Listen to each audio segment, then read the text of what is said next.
I'm gonna ask y'all a question, and this something you ain't gotta tell me. This something you can't answer yourself. But have you ever found yourself like envious of somebody?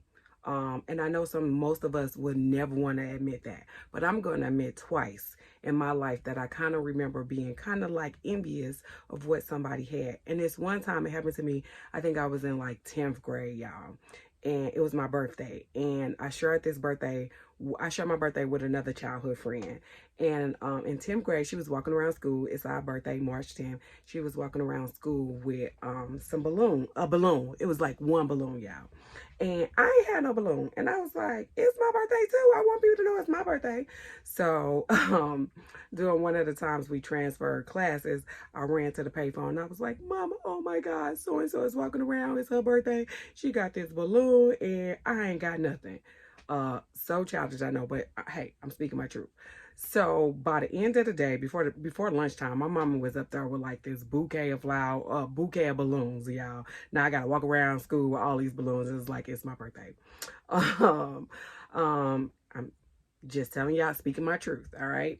And then there was this other time where I was in college, and I think it was like my junior year, and I was taking this calculus class.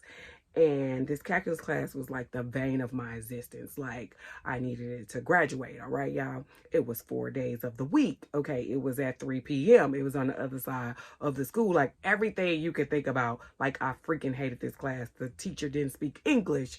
And, I needed to graduate. And it was just, everything about this calculus class was horrible. And if you really want to know, I really ain't that smart. I tell people that all the time. I'm just dedicated to stuff that I'm dedicated to. So this class was like the pain in my ass.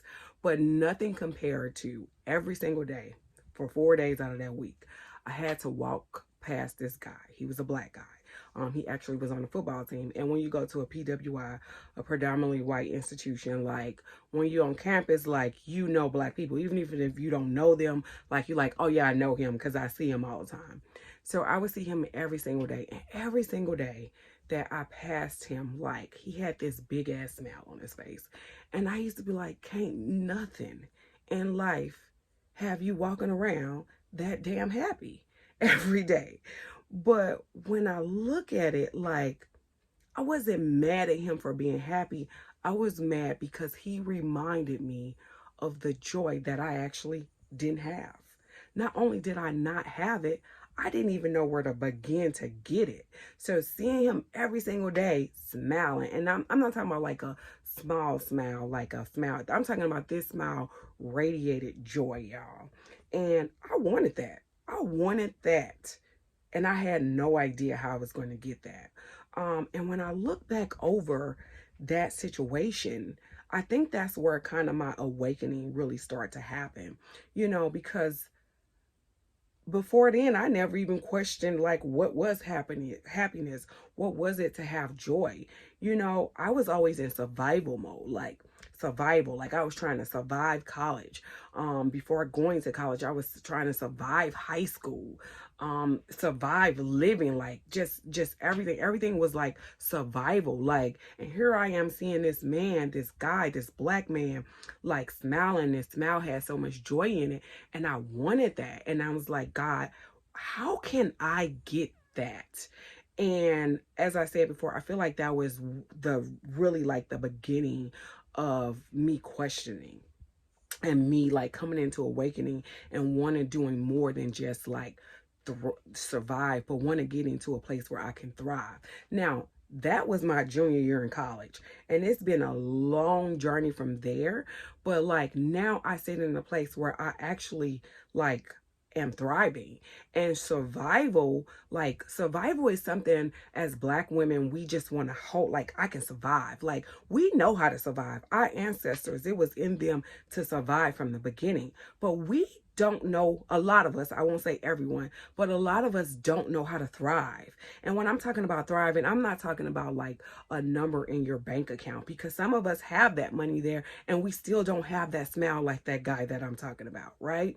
So over the last decade, I would say at this point, like God laws have just been teaching me how to move from a place of survival. Like, I got that in my back pocket, but I want to thrive for the rest of my life, because from the beginning of my life, and although I knew how to survive, right? So when I start diving into God's work, it's like God doesn't want you just to survive. Like God wants you to thrive. I wanted that prosperity that was talked about in Jeremiah 29:11, when he talks about learning how to prosper.